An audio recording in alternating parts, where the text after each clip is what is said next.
afternoon, everyone. Welcome to the daily briefing. I have a statement to read at the top, and then we will open it up to questions. Secretary Kerry has arrived in Islamabad, Pakistan, for consultations with the newly elected civilian government and to reinforce the United States' continuing commitment to the Pakistani people.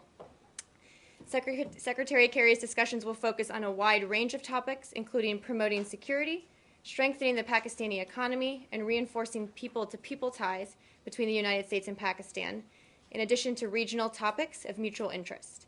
While Secretary Kerry has traveled to Pakistan in the past as a U.S. Senator, this is his first visit as Secretary of State. He will also stop in London for meetings en route back to Washington. And with that, happy to open it up. Welcome aboard. Thank you. Can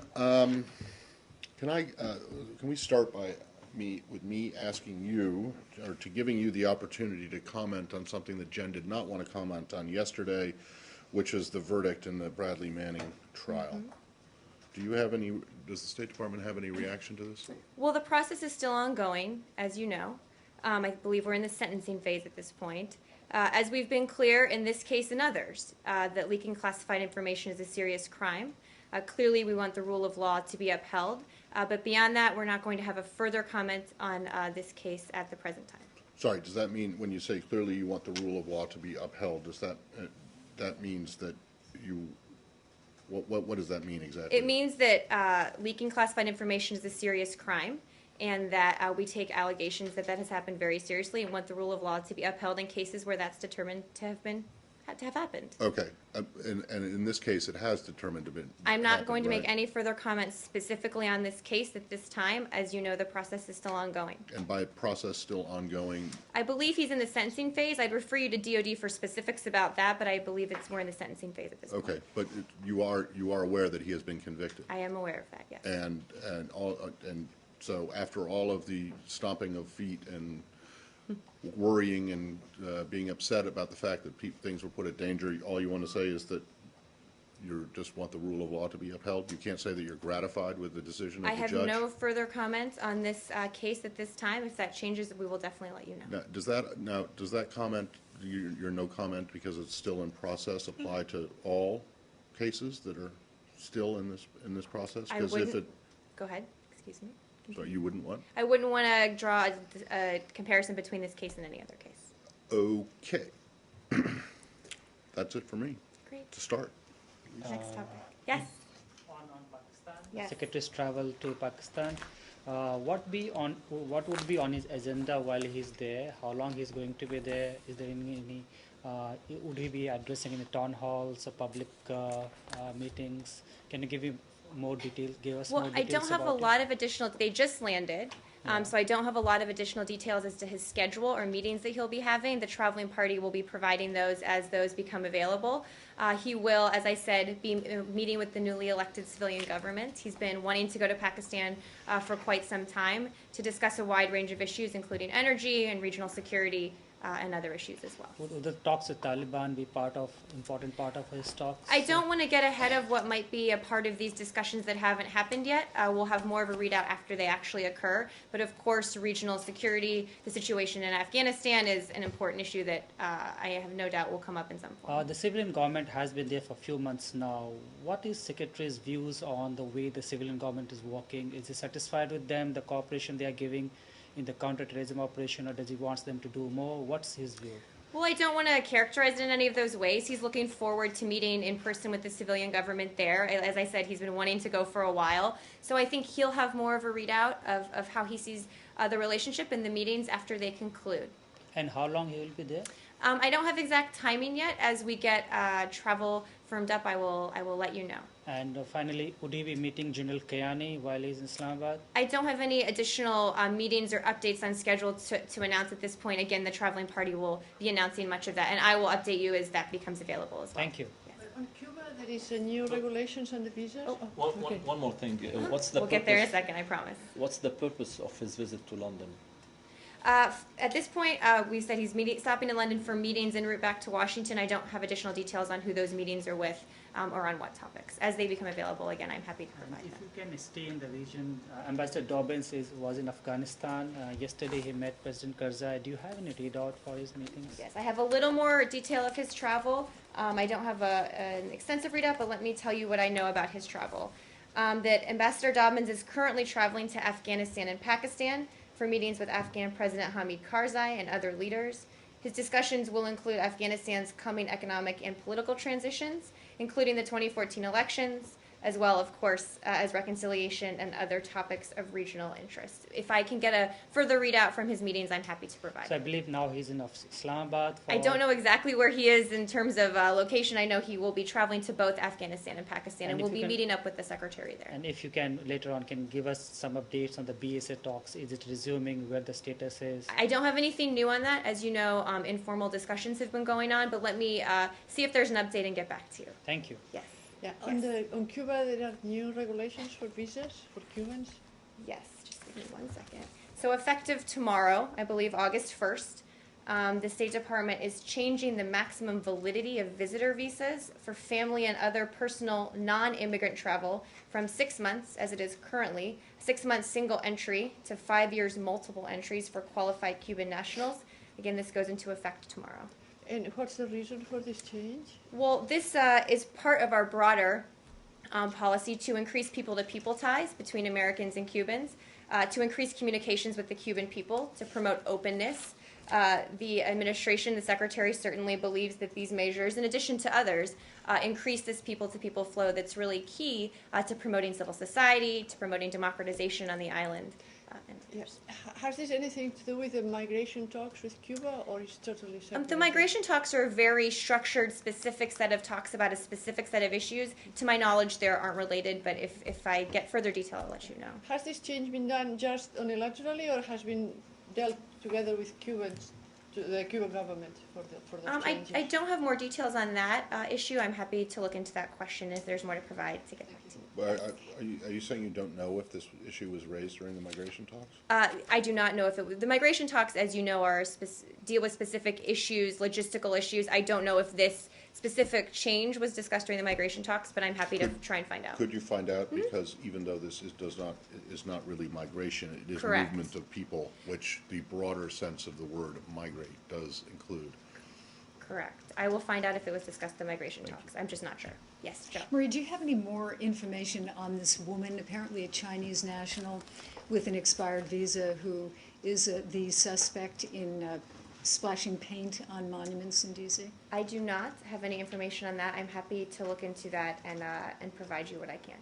I just don't have anything on that. All right, but a state would be in charge of expired visas, is that correct, or would it be Homeland Security? or- I need to look into the specifics about that case. Obviously, we and the Department of Homeland Security both have a role to play in this, so let me just see what I can share and get back to you on that. Egypt. Yes. The authorities issued a warning today over sit-ins in response to protests by the Morsi supporters. Does the United States have an opinion on that? Does this is this consistent with U.S. values on freedom of assembly?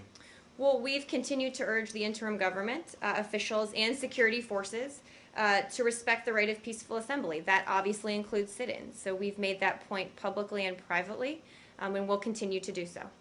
Was it communicated specifically in this instance? I don't know about these specific demonstrations that we're referring to, the specific sit-in, but we've, broadly speaking, made that point from the very beginning, and we'll continue to do so. Senators McCain and Graham say they're going to Egypt in the coming days at the request of the White House. Presumably the State Department knew something about this one, or maybe they were the conduit for the not invitation, but for the suggestion that they might go. Can you tell us what the administration is hoping to get out of this visit? Well, as we've said, we're continuing to consult closely with Congress on Egypt. On this specific issue, I'd refer you to the White House for details about any conversations that they might have had on this visit specifically. Well, can you tell us about any conversations the State Department might have had with these two senators? I don't have any information on that. I'm happy to look into it and see what I can Do you provide. know if there were conversations? I do not, Matt. Okay, I do not. okay. But So again- if you could find out, that would be great. Absolutely. And again, I would and- reiterate in all of our conversations with Congress, people who are interested and involved in this topic, we've pressed the same points about what we want to convey to the Egyptians. And then also on Egypt, Mm-hmm. I presume that you're happy, elated, jumping for joy that the Senate rejected Senator Paul's amendment. Well, we've been clear that we believe the continued provision of assistance to Egypt, obviously consistent with our legal obligations, is important to our national security interest and to our goal of advancing Egypt back towards an inclusive democratic process. And our position on that has not changed. You're, sorry, consistent with your legal obligation, you believe you're legally obligated to provide aid to Egypt? No, consistent with our obligations under the law. The law that you chose not to apply. Consistent Right. with our legal, no. Consistent with your decision not to apply the law that would apply in this case. We are working with Congress and will continue providing Right. assistance to Egypt. And as we do that, it will be consistent with the law. That's why we're continuing to work with Congress on it going forward. But consistent with the law that you have decided not to use in this case. I would disagree with your correct? characterization Would you? of that. Yes, I would. Yes. Syria? Syrian president has joined Instagram last 2 days ago, I think. Do you have any reaction to that? And is the State Department following him? We do have a reaction, and we would say that this is nothing more than a despicable PR stunt. That it's repulsive that the Assad regime would use this to gloss over the brutality and suffering it's causing. That to see what's really happening right now in Syria, to see the horrific atrocities in homes and elsewhere, we would encourage people to take a look at unfiltered photos of what's actually happening on the ground. And again, we think this is nothing but a despicable PR stunt, but beyond that, have nothing else to add. Is the State Department following him or not? I do not know the answer to that question. I don't believe so. Would you do you object to the very fact that Instagram allowed an account? Is that something that's been taken up? I wouldn't want to comment on that one way or the other. Again, we think it's despicable that Assad is using this forum as a PR stunt when he continues a brutal crackdown and horrific atrocities against his own people. And you would encourage people to take a look at the unfiltered, non-Assad Instagram? Unfiltered photos of what's actually happening on the ground. Okay, so and you would presumably have the same advice in other countries and other places? I'm not sure exactly what you're referring to. Well, I'm just asking, would you encourage people to look at unfiltered photos of things going on the ground in places, say, like Egypt, where the army has killed, several hundred, or at least more than 100 Muslim Brotherhood supporters? Well, I'm not going to equate any of those situations, Oh, but obviously I'm not trying to equate Syria to Egypt at all. Okay. I'm just wondering if you all have you, in response to the question, you said you weren't sure if the State Department was following. I would guess we're not. Well, then how do you watching know it. that this is a glossy PR stunt? Because we've obviously seen it. Okay. But there's So you have following is looked a at it. technical term on Instagram, and I'm not on Instagram, Okay. but it's my understanding that if you follow someone, that's a technical Instagram term. I'm sorry, that's what I was referring to. We've Okay. obviously seen the You've photos. looked at the pictures. I've seen them, and they're despicable. Okay. And, have they're you- not indicative of the horrific situation on the ground that he's Okay. causing for his own people. Have you looked at the photos and the video of the army shooting people in Egypt? I know we've taken a look at the situation on the ground, and we've been clear that we, again, not equating by any means the situations, but I'm we've just been asking. clear that violence is not acceptable. Yes. On Yes. Syria too, the Syrian government troops launched an assault today to regain control of Khan al-Assad near Aleppo. How do you view the situation there? The situation on the ground?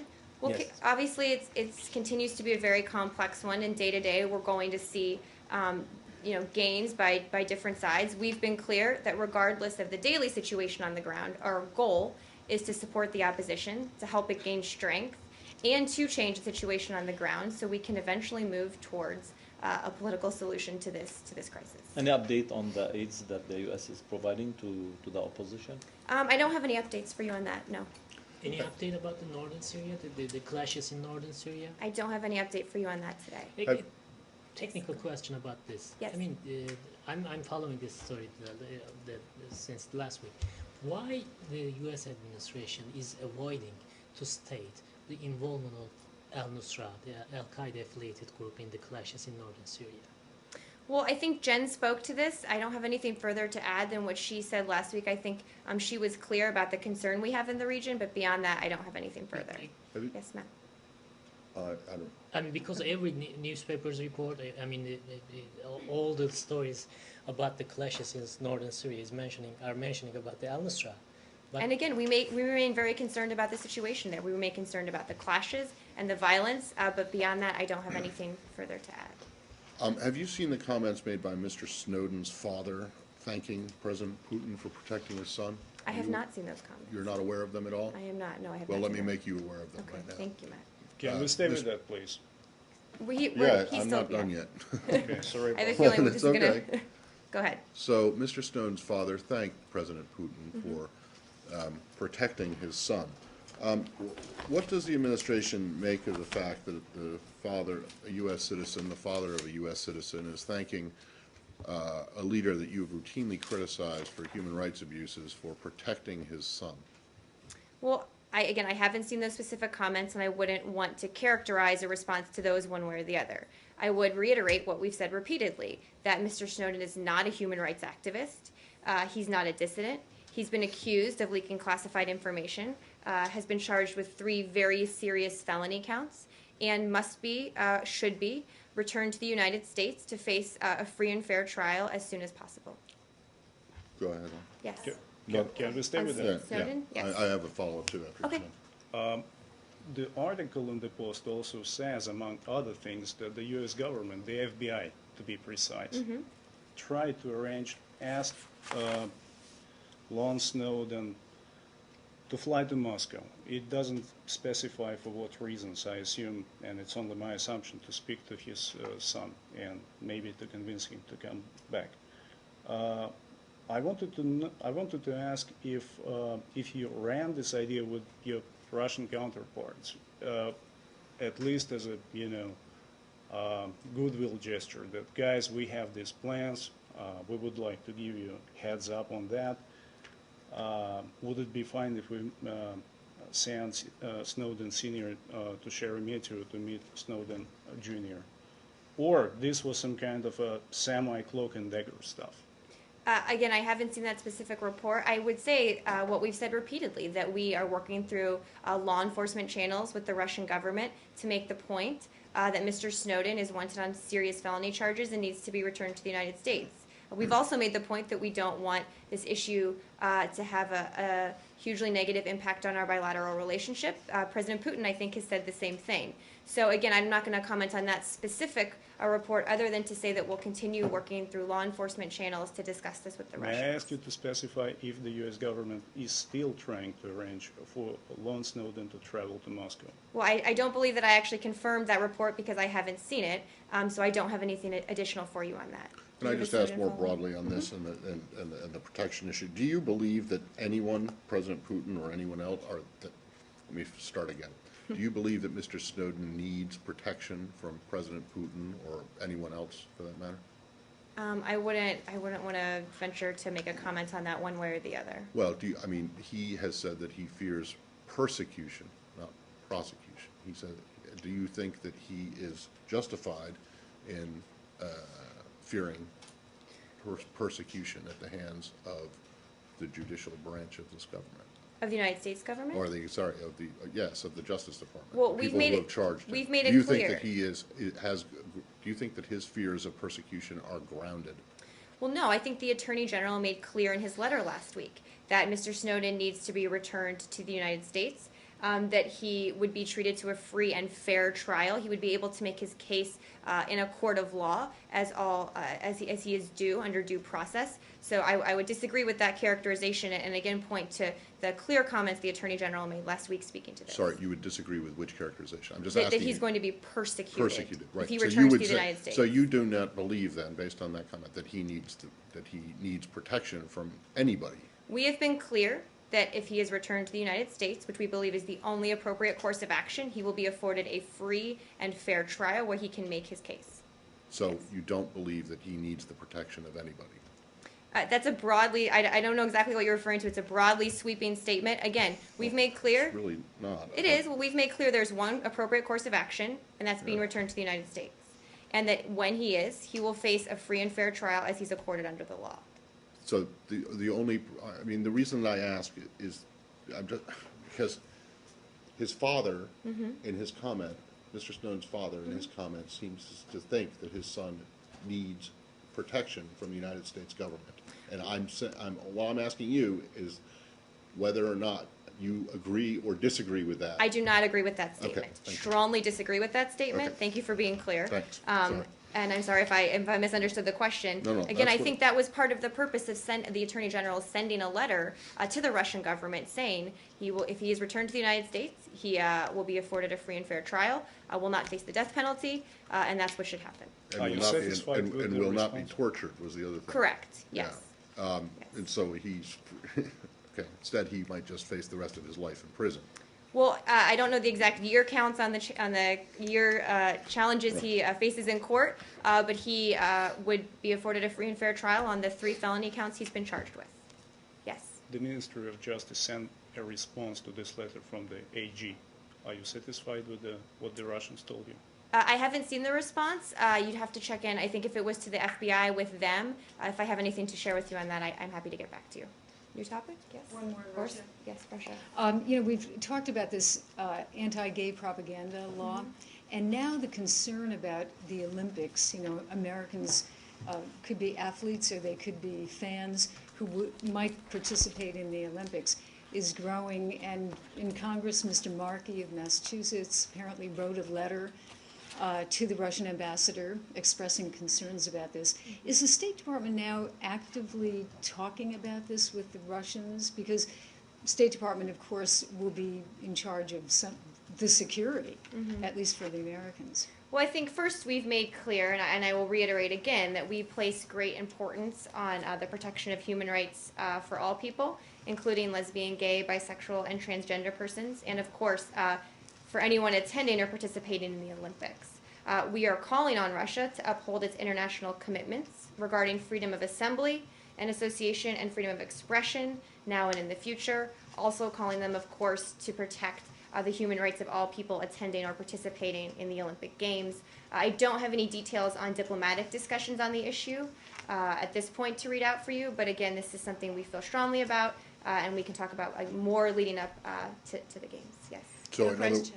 just on that, in other words, the administration doesn't take I think the White House talked about this maybe more than a week ago. I believe they did. Yeah. But the administration generally is not supportive of calls to boycott. I would refer. that was over the Snowden case, but I mean, this is a little bit Yeah, different. I don't have anything new for you on that other than what they said. I'm not aware of. Do you know if it's of been, that. if it has been, and if you don't know, can you check to see if it has been discussed in relation, not to the Snowden case, but in relation to what Jill has just With raised? the Russians, I will endeavor to do so, yes. I have a question. Sorry. Yes, go ahead. Just related to that briefly, I don't know if there's something the State Department take a position on, but some activists, Dan Savage notably, has been talking about a boycott of Russian goods, of Russian vodka.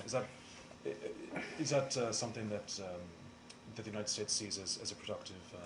I don't have anything specific for you in response to those kinds of calls.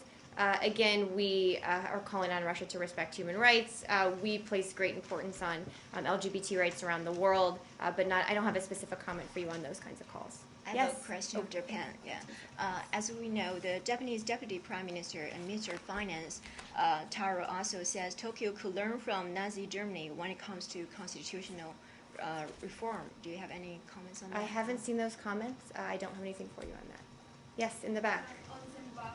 Please, for the South African Broadcasting Corporation, could I ask for your reaction to the elections so far and whether we can expect a shift in U.S. policy or sanctions should SADC or the African Union declare it a free and fair election?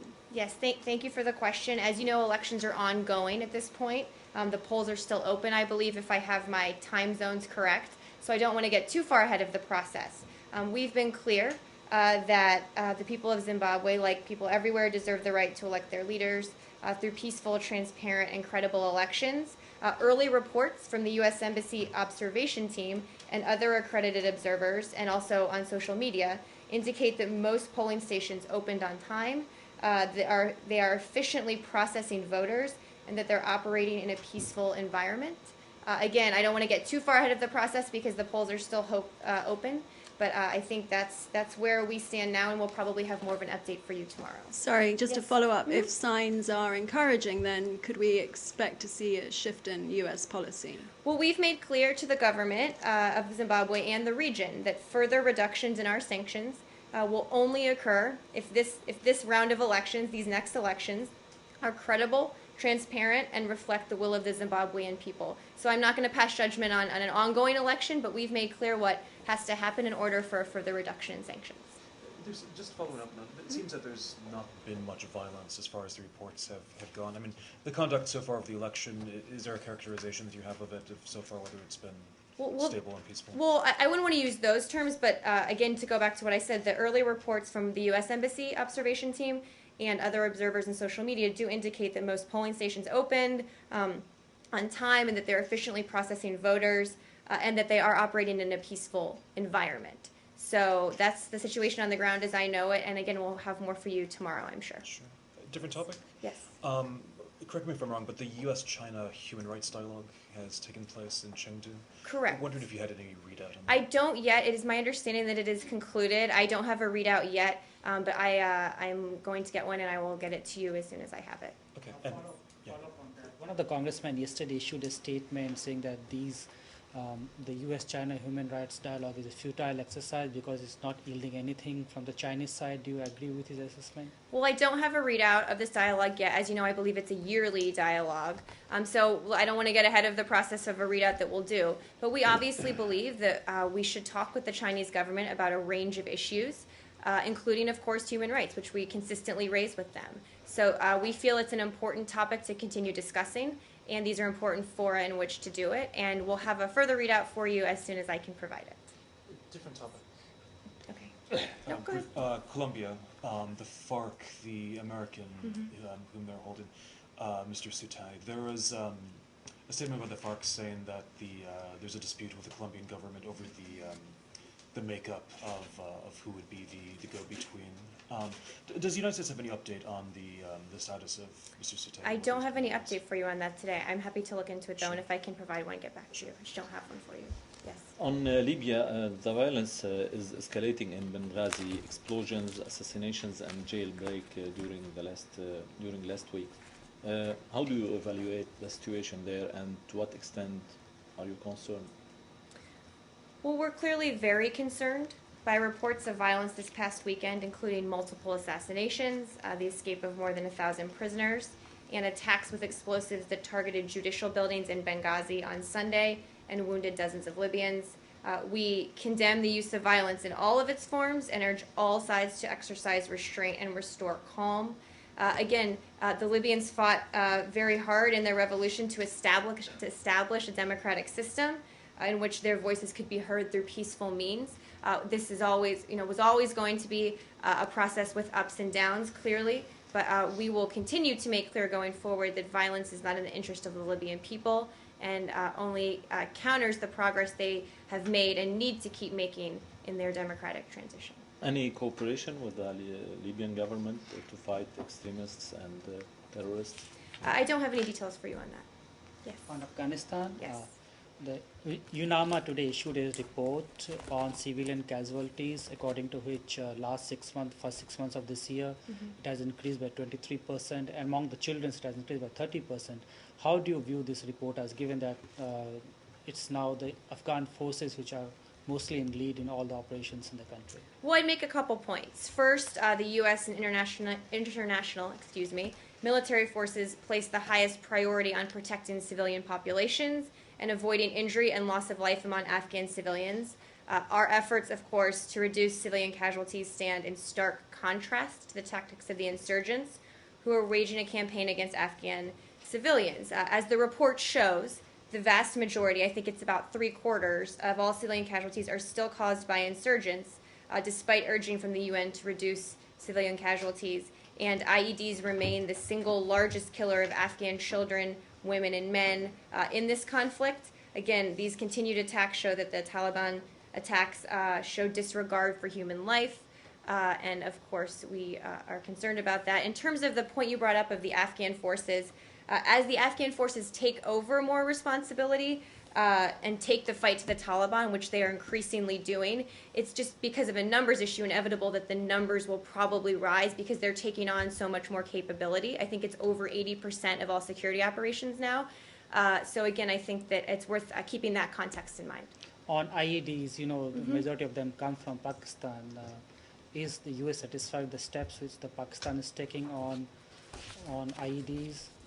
Well, we have very good cooperation on counterterrorism issues with the Pakistanis, but obviously we'll continue to talk about issues of cross-border militancy and the reality that safe havens that threaten both Pakistan and Afghanistan and U.S. interests and regional stability are operating in that area. So we're going to continue working with the Pakistanis on this issue going forward. And when Secretary Travels meets the Pakistan leaders, is he willing to take up the issue of safe havens and also respond to the Pakistanis' concerns on drone strike inside Pakistan? I'm not going to preview meetings the Secretary hasn't had yet. As I said, we have close cooperation, broadly speaking, on counterterrorism with the Pakistanis. Obviously, terrorism has claimed the lives of many Pakistanis and threatens them as well as us. So we'll have a further readout of his discussions after they conclude. But is the U.S. willing to review its drone policy in view of the strong concerns Pakistan government has on its drone policy? Again, broadly speaking, we are going to continue working with the Pakistanis on counterterrorism in the region, and beyond that, I have nothing further. But clearly the guidance for the Secretary's trip and the South Asia guidance were in separate areas. Are you saying that counterterrorism is important of separate areas of your book? Are you saying that that the Secretary is not going to discuss, or you can't say if the Secretary is I'm going not to discuss previewing specific counterterrorism? issues he's going to discuss in these meetings in Pakistan. As I said at the You topper, don't want to venture to guess that he might talk about counterterrorism with the Pakistanis? well, as I said in the topper, I believe that we're going to talk about regional security. Obviously, one part of that is counterterrorism. Oh, okay. But I'm not going to preview specific messages or specific content of meetings that haven't happened yet because I can't. But obviously, regional security and stability is an important topic that he will be discussing Which with them. includes counterterrorism and And militants Afghanistan and and- IEDs crossing the border and other all issues that as well. kind of thing. Yeah. Do you expect any major announcements to the Secretary's trip? Maybe civilian aid, anything like that? I don't have any announcements to preview at this time. Yes. Or ever, On for that Nigeria. matter. On Nigeria, there were reports out this morning that 45 people were killed in Boko Haram attacks in northern Nigeria a couple days ago. Can you give us an update on what the U.S. is doing to help Nigeria's counterterrorism efforts? Yes, let me see. I don't have anything specific on our counterterrorism efforts or how we're working with the Nigerians. I'm happy to look into that and get back to you. Obviously, we strongly condemn the violence. We've said that repeatedly. But let me see if I can get a little more information that I can share about that issue. And can you comment on why Boko Haram hasn't been designated as a foreign terrorist organization? I don't have anything for you on that. Again, I'm happy to look into it. Thanks. What else? Yeah, I've got Yes. one more. Were you able to get an answer to the Keystone environmental impact statement questions from yesterday? Who has the EIS been revised? Has the job creation estimate from the EIS been revised downwards, or is the president speaking with different numbers in mind? I'm sorry, Matt. I don't have an update for you on that. Let me endeavor to get you something very shortly. I'm sorry. I just don't have a response to that. I know you talked about it yesterday. Yeah, we did talk about it yesterday. It would seem to be a pretty easy thing to do. I'm to sorry, go yeah, and I'm look sorry. at- Let me- Not you, but whoever was tasked with this, to go and look at the environmental impact statement from March and to see whether the job estimate has been revised or not. I will look into it I- and get you an answer as soon as possible. Can you endeavor to get that I can in the next endeavor. couple hours before I will get you an answer as soon as possible. I promise. the end of the day? Just Thank you. one other issue. I know this Yes. came up yesterday with Jen. On the Hill, the legislation on Iran. The House leadership, it seems, is going ahead with moving out on the floor today. Does the State Department or the administration have any position on whether these further sanctions are good at this point, particularly several days ahead of Rouhani's inauguration? Well, we are aware, of course, of the pending legislation. We will continue to work with Congress on all sanctions legislation concerning Iran. As you know, the administration continues to enforce a comprehensive set of international sanctions against the Iranian regime. And a result, we all know that Iran has been increasingly cut off from the global financial system and taken a significant hit on their oil coming off the market. Following his inauguration, we hope that President-elect Rouhani, who you are correct will be inaugurated this weekend, and the Iranian government will engage substantively with the international community to reach a diplomatic solution to Iran's nuclear program. We and our international partners remain ready to meet at the earliest opportunity once Iran is prepared to do so. But as for the legislation, is there a view on whether this is appropriate at this time? What type of signal this would send to the We're aware of the legislation. We're going to continue working with Congress on all legislation concerning Iran, but beyond that, nothing further. Well, Yes. continuing to work to what end? With To Congress? consult with Congress, to work with them as we do on anything that would Yes, impact. to what end? To what? Well, we have been clear that sanctions are an important part of the pressure we put on Iran. But I don't want to comment on this specific legislation in any way. But I think we're going to continue working with Congress to put pressure on Iran, to isolate Iran, but also to make clear to the Iranians that we're ready to sit down and talk with them substantively when they are. Well, do you think that legislation like this would send a message to the Iranians that you were ready to sit down with them and talk? I'm not going to take a position on the legislation. I think we've sent that message clearly from this podium and elsewhere in the government that we're ready to sit down and talk with Iran. Then you don't think that this legislation would, I don't know, dilute that message at all? I'm not going to comment on the effects of this legislation specifically. We have consistently said that we are ready to talk to Iran when they are, but we've also consistently enforced a comprehensive set of international sanctions at the same time. Okay, sorry, can I just go back to Egypt for 1 second? What would the effect be of Senator Paul's amendment on Egypt aid? What would the effect be? Yeah, I believe Egypt. you said that it did not pass. I know. Okay. No, you didn't support it, so I'm wondering why, or what the effect would have been had it passed.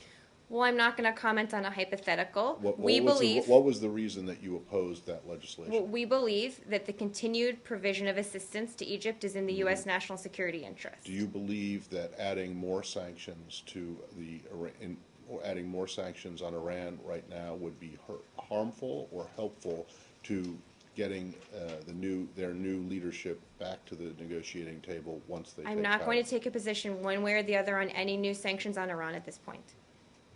Mario, back to the Iran. Beyond this current legislation, actually, according to the current the sanction regime, you are renewing each 6 months the list about the oil buyers from Iran. Correct. And the this is the exceptions. time that you're gonna again announce a new the current the last update on that list. Do you have anything to? Well, I believe that as you know, every 180 days we have to renew or look at exceptions again. The next round, I believe, comes up in September, and then there's another one at the end of the year. So we're not quite there yet on making decisions on exceptions. I know those discussions are ongoing, but nothing to announce at this point. Is it correct that this administration has imposed the most sweeping and the most severe sanctions on Iran than any other administration before? That is my understanding. Yes. That is correct. Correct. Yes. Okay. The most so crippling sanctions. Most yes. crippling sanctions ever. Correct. So why is it that you are so paranoid about saying publicly what officials have been saying privately for weeks now, that new and additional sanctions at this moment when a new Iranian government needs to be tested? Why are you so paranoid about saying that you don't think that they're such a good idea at this moment? It's not that anybody's paranoid about saying I think anything. that's exactly what it is. Well, I would disagree Yeah. with your characterization, You and I would. would say two things. The first is that we're going to keep working with Congress on this going forward. We've been clear that we believe crippling sanctions are a key part of the pressure we put on Iran. As I just said, we hope that President-elect Rouhani, after he's elected, will push and will, with his new government colleagues, engage substantively with us. I'm not going to take a position one way or the other on this particular currently pending set of sanctions in Congress. Would you say that other State Department officials have not are also not taking a position on this, or have not made their position known to people on the Hill? I am going to say that we are not taking a position one way or the other. We're aware of the pending legislation. That from this podium, I'm not going to parse what we believe about legislation one way or the other. Sorry, you are not. The administration has not taken. Are you saying the administration has not taken a position on this legislation? I'm saying that we, the administration, and the State Department will consult closely with No, Congress. I just want to make sure. I know. Let me I'm finish. giving you a chance to rescue yourself here. I don't need rescuing, but I Well, you appreciate the just said that the opportunity. administration has not taken a position on said- this legislation, and that is not If I correct. say, I will be clear. I am not going to take a position one way or the other In on this public. legislation from this podium. We're aware of it. We are working with Congress on it. I'm not going to detail for you the discussions that we or other people in the administration have with Congress about the legislation. Fair enough. Clearly, we support, broadly speaking, a crippling set of sanctions on Iran, which is what we have in place, and we will continue working with Congress to determine the best way to do so going forward. Okay. Thank you. Thanks, Matt.